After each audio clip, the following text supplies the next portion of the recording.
আসসালামু আলাইকুম। আমি ডাক্তার আকলিমা খাতুন আখি। আপনাদেরকে অনেক অনেক ধন্যবাদ জানিয়ে আজকের এই ভিডিওটি শুরু করতেছি।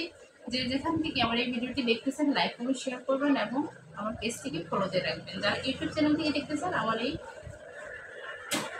চ্যানেলটিকে সাবস্ক্রাইব করে পাশে থাকার অনুরোধ জানাচ্ছি।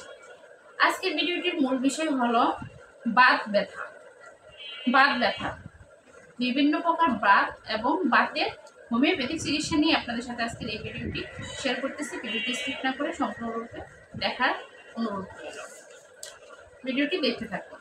বাত ব্যথা কি এবং কি ধরনের কি কারণে এই বাত ব্যথা তৈরি হয় এবং কি মেডিসিনের সাহায্যে সম্পূর্ণরূপে বাতের রোগীকে সুস্থ রাখা যায় সেই সব বিষয় নিয়ে আজকের আলোচনা। ব্যথাটা আপনার দেখা যায় যেগুলো একটু বেশি দেখা যায় সেগুলো হলো এই যে গেটে বাত, গেটে বাত, সন্ধি বাত, শরীরের বিভিন্ন ঘাটে ঘাটে যে বাত থাকে ওটাকে গেটে বাত বলে। সন্ধি বাত, পেশি এই যে স্কিনের চাপ দিলে যেগুলো বোঝা যায় সেটাকে আসলে পেশি বলে।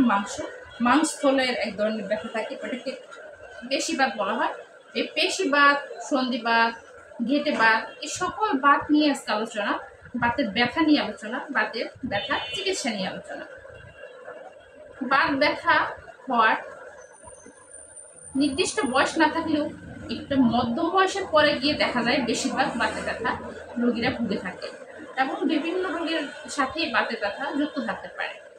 বাত ব্যথা অনেক সময় দেখা যায় যে বীজের স্যাঁতস্যাঁতে স্থানে বসবাসের ফলে বাত ব্যথা হয় এবং যেসব এলাকায় আশপাশে পানিটা একটু বেশি সময় অবস্থান করে, নদীমাতৃক যে দেশগুলা, সে দেশের মানুষগুলো দেখা যায় বেশিরভাগই বাতে আক্রান্ত থাকে। মানে স্যাঁতস্যাঁতে স্থানে বসবাস করার ফলে আর কি মূলত ব্যথা তৈরি হয়। বৃষ্টির পানিতে ভেজার কারণে বাত ব্যথা আক্রান্ত হতে পারে এবং সেই ব্যথা দীর্ঘদিন স্থায়ী হতে পারে। বিভিন্নভাবে কঠোর পরিশ্রমের ফলেও একটা সময় গিয়ে বাতে পরিণত হতে পারে, কিংবা কোনো ধরনের পূর্বের আঘাত থেকেও বাতের ব্যথা তৈরি হতে পারে। বাতের ব্যথা নির্দিষ্ট বয়স না থাকলেও আমি বলছি যে মধ্যম বয়সের পর্যায়ে বৃদ্ধ বয়সকালে একটু বেশি আক্রান্ত হয়, তবে বাচ্চাদেরও কিন্তু বাতের ব্যথা তৈরি হয়ে যেতে পারে এবং এটা প্রতিনিয়ত কষ্ট দিতে পারে। এই সব কিছুর সমাধান আজকে আমি আপনাদেরকে জানাবো, দেখতে থাকুন। হোমিওপ্যাথিক চিকিৎসার মাধ্যমেই আসলে আমাদের বাতের ব্যথার চিকিৎসা নিয়ে আসছি আজকে। আমি ডক্টর আকলিমা খাতুন আখি আপনাদেরকে সম্পূর্ণ ট্রিটমেন্টে ভালো করে বোঝানোর চেষ্টা করব ইনশাআল্লাহ। তো হোমিওপ্যাথিক কয়েকটি মেডিসিন সম্পর্কে আপনাদেরকে ধারণা দিই। এই রোগের ক্ষেত্রে, এই বাত রোগের ক্ষেত্রে, বাত ব্যথার ক্ষেত্রে প্রচুর পরিমাণে মেডিসিন প্রয়োজন হয়, প্রচুর পরিমাণে। যেমন অনেক রকমের ভিন্ন ভিন্ন পেশেন্টের ক্ষেত্রে ভিন্ন ভিন্ন সিমটম থাকে, সেই রকম ভিন্ন ভিন্ন অনেক মেডিসিনের প্রয়োজন। আমাদের হোমিওপ্যাথিতে যথেষ্ট মেডিসিন রয়েছে, সেটি পেশেন্টের সাথে কথা বলে তার ব্যবস্থাপত্র অনুযায়ী তাকে মেডিসিনগুলো দেওয়া হয়, সাজেস্ট করা হয়। আমি কিছু কমন সিমটম আর কমন মেডিসিন নিয়ে আসছি, যেগুলো আপনাদেরকে আসলে ধারণা তৈরি করে দেওয়ার জন্য যে হোমিওপ্যাথির সাহায্যে আসলে এই ধরনের বাতগুলো খুব অল্প সময়ে এবং খুব তাড়াতাড়ি বিনা কষ্টেই ম্যানেজ করা সম্ভব। তো প্রথম যে মেডিসিনটি জানাবো সেই মেডিসিনটি হলো লিডাম প্লাস্টার। এটি হোমিওপ্যাথির একটি বহুল ব্যবহৃত এবং প্রচলিত মেডিসিন। এই মেডিসিনটি কী ধরনের বাচ্চাদের ব্যবহৃত হয় সেই লক্ষণটি এখন বলবো। হোমিওপ্যাথিক মেডিসিন প্রতিটা কথার সাথে সাজেস্ট করা যায়, পেশেন্টের প্রতিটা কথার সাথে হোমিওপ্যাথিক মেডিসিন সাজেস্ট করা যায়। আজকের এই ভিডিওটি সম্পূর্ণ দেখলে সেটা বুঝতে পারবেন। লিডাম প্লাস্টার মেডিসিনটির কথা বলেছি। এই মেডিসিনটি বাতের ক্ষেত্রে কীভাবে ব্যবহৃত হয়? যাদের শরীরের নিম্ন অংশে বাতের আক্রান্ত বেশি হয়, হাঁটু, পায়ের ঘাট, পায়ের গোড়ালি, পায়ের তোলা, মাংসপেশি, এই সব মানে শরীরের নিম্ন অংশ থেকে শুরু করবে বাতের ব্যথাটা, মূলত উপর দিকে আস্তে আস্তে উঠতে থাকবে। এই সব যাদের অবস্থা তৈরি হয়, যেমন বাতের ব্যথাটা এসে শরীরের নিম্নের যে কোনো অংশ থেকে শুরু হয়েছে, আস্তে আস্তে আস্তে আস্তে সেটা সারা শরীরে কিংবা উপর দিকে উঠতে শুরু করছে। যে অংশটা আক্রান্ত হবে সেই অংশটা খোলা থাকবে, গরম থাকবে এবং সেটা প্রচণ্ড পরিমাণে ব্যথা থাকবে। এই সব লক্ষণে যদি লিডাম প্লাস্টার ব্যবহার করা যায়, সেই রোগী সম্পূর্ণ সুস্থ হয়ে যাবে। তবে এই লিডার প্লাস্টারের রোগী রাত্রে এবং ঠান্ডায় আরাম পাবে। সে রাতে কম থাকবে, সারাদিনে বেশি থাকবে, রাতে কম থাকবে এবং ঠান্ডায় সে আরাম বোধ করবে। এইসব সিমটমে লিডাম প্লাস্টার খুবই কার্যকরী ওষুধ। দ্বিতীয় আরেকটি মেডিসিন বলবো, সেই মেডিসিনটির নাম হচ্ছে ব্রায়োনিয়া এল। ব্রায়োনিয়া এল এই মেডিসিনটি যাদের সূচিবিদ্ধ ব্যথা, মানে এখানে সেখানে যেখানেই ধরেন না কেন বলবে ও মনে হয় যেন সূচতে ঘা দিচ্ছে, সূচের আঘাত করা হচ্ছে, এরকম সূচিবিদ্ধ ব্যথা এবং নড়াচড়ায় তা বাড়বে। যদি চুপচাপ শুয়ে থাকে তাহলে সেটা কম থাকবে এই লক্ষণে, এবং তার সাথে কোষ্ঠকাঠিন্য থাকবে, পায়খানা পরিষ্কার হবে না, তার ঘাটে ঘাটে ব্যথা থাকবে, বায়োনিয়া রোগীর ঘাটে ঘাটে ব্যথা থাকবে এবং ফোলা থাকবে, প্রচুর ব্যথা থাকবে। কিন্তু ঘাটের ফোলা এবং কোমরের দিকে ব্যথাটা বেশি থাকবে। বায়োনিয়ার সিমটম এটাই যে কোমরের দিকে এবং ঘাটে ঘাটে ফোলা এবং কোমরের ব্যথাটা একটু বেশি পরিমাণে থাকবে, সাথে কোষ্ঠকাঠিন্য অবশ্যই থাকবে।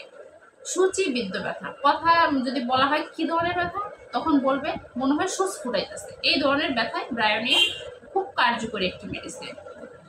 তৃতীয়ত যে মেডিসিনটির কথা বলবো, মেডিসিনটির নাম হচ্ছে রাস্টক্স। রাস্টক্স এই মেডিসিনটি ভেজা স্যাঁতস্যাঁতে স্থানে বসবাস করার ফলে, বৃষ্টিতে ভেজার ফলে কিংবা মাটিতে শুয়ে ঠান্ডা লেগে ফ্রিজের ঠান্ডা পানি পান করার ফলে যাদের বাতের ব্যথায় আক্রান্ত হয় এবং মেঘ ডাকলেও বাতের ব্যথা আক্রান্ত হতে পারে, এই সব লক্ষণে দেখা যাবে যে বলবে কি যে শরীর চেপে দিতে, শরীর চাপলে ভালো লাগবে, তার মাংসপেশিতে বাত থাকতে পারে কিংবা শরীরের যে কোনো অংশে বাত থাকুক না কেন, যদি শরীর চেপে দেওয়া হয় সে আরাম পাবে এবং নড়াচড়া যত করবে, মুসরামুসরি করবে, এপাশ ওপাশ ধাপড়াবে, তাহলে তার ব্যথাটা কি হয় একটু কম হয়। এই জন্য রোগী একটু অস্থিরতা দেখায়, এপাশে লড়তেছে, ওপাশে লড়তেছে, এদিকে পা ঢিল মারতেছে, ওদিকে হাত ছুঁড়ে মারতেছে। এই যে একটা নড়াচড়া, এটা করলে রোগী স্বস্তি পায়। আর এই নড়াচড়ায় আরাম এবং চাপলে আরাম, এইসব লক্ষণে রাস্টক্স মেডিসিনটি খুব কার্যকরী একটি মেডিসিন। আমি আরও একটি মেডিসিনের কথা বলবো, কালমিয়া। এই মেডিসিনটি একদম আমি এর আগে বলছিলাম লিডাম প্লাস্টার পায়ের নিম্নাঙ্গ থেকে শুরু করে উপর দিকে উঠবে বাতের ব্যথা। আর এই যে কালমিয়া মেডিসিনটি, এই মেডিসিনটির ব্যথাটা শুরু হয় শরীরের উপর অংশ থেকে, যে কোনো অংশে এক ধরনের বাতের ব্যথা তৈরি হবে, সেটা আস্তে আস্তে স্থান পরিবর্তন করতে পারে এবং সেটা নিচের দিকে আস্তে আস্তে ছড়াবে। এই লক্ষণটায় উপর দিক থেকে শুরু করে নিচের দিকে নামবে, শরীরের যে কোনো অঙ্গে সেটা ঘটতে পারে, যে কোনো সাইডে ঘটতে পারে। এই লক্ষণটায় কালমিয়া মেডিসিনটি খুবই কার্যকরী মেডিসিন। আমি আরও একটি মেডিসিন বলবো যেটা সর্বোপরি আসলে বাতের ব্যথার সাথে লাগে যে কোনো পেশেন্টের ক্ষেত্রে, সেটি হলো আর্টিকা ইউরেন্স। এই মেডিসিনটি আসলে বাত ব্যথার জন্য মোক্ষম একটি ওষুধ, যেটা আসলে প্রত্যেকের জন্যই লেগে থাকে।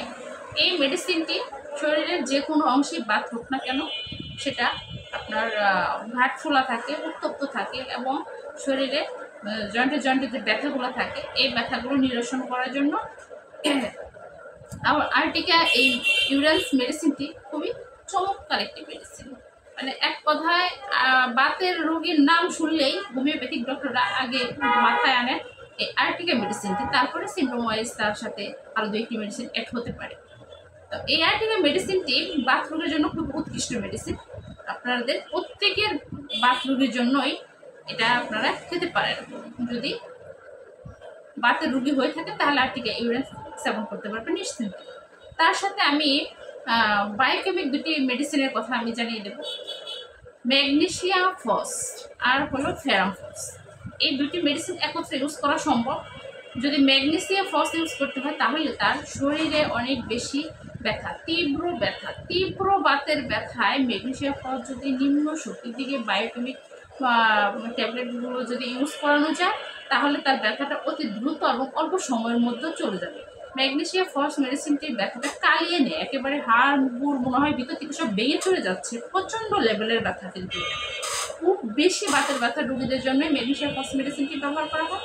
আর সাথে ফেরাম ফস দেওয়া হয় এই জন্য যে আসলে ব্যথাটা যদি খুব অল্প দিনের হয়, যদি শরীরটা অনেক বেশি গরম থাকে, ব্যথার সাথে যদি জ্বর থাকে, তাহলে ফেরাম ফস সাথে ইউজ করলে এই বাতের ব্যথা রোগী সম্পূর্ণরূপে সুস্থ থাকবে, খুব অল্প দিনের মধ্যে সে সুস্থ হয়ে যাবে। আশা করি আমার এই ভিডিওটি দেখে বাতের রুগীরা, বাতের যে পেশেন্টরা রয়েছেন তারা একটু হলেও উপকৃত হবেন, এবং আমার এই ভিডিওটি সাজেস্ট করছে আপনাদের উদ্দেশ্যে যে আপনারা যদি এই পদ্ধতিগুলো যদি একটু নেন, যদি হোমিওপ্যাথিক ট্রিটমেন্টের উপর একটু ভরসা করে হোমিওপ্যাথি চিকিৎসাটা নেন, তাহলে আপনাদেরকে আমি নিশ্চিত করতে পারি যে খুব অতি অল্প সময়ের মধ্যে আপনারা সুস্থতা বোধ করবেন এবং স্বাভাবিক কাজকর্মে জীবনটাকে সাজাতে পারবেন। এবং যে বাতের রোগী কিন্তু অনেক সময় বাতের কারণে প্যারালাইজড হয়ে যায়, আমাদের হোমিওপ্যাথিক চিকিৎসাটা যদি একটু গ্রহণ করে, ওই যে বললাম প্রতিটা কথার সাথে হোমিওপ্যাথিক মেডিসিন সাজেস্ট করা যায়, আপনাদের অঙ্গ ভিত্তিক, স্থান ভিত্তিক যে কোনো বাতি হোক না কেন, দিনে রাতে যখনই সেটা ডিস্টার্ব করুক না কেন, হোমিওপ্যাথিক চিকিৎসা পদ্ধতিতে সম্পূর্ণ সারানো সম্ভব এবং আপনাদেরকে সুস্থ করা সম্ভব। তাই আমি বলবো যে হোমিওপ্যাথিক চিকিৎসা নিন, সুস্থ থাকুন। আজকের এই ভিডিওটি এই পর্যন্তই। আপনারা সুস্থ থাকুন, স্বাস্থ্যের যত্ন নিন এবং আমার জন্য দোয়া করবেন। আল্লাহ হাফেজ।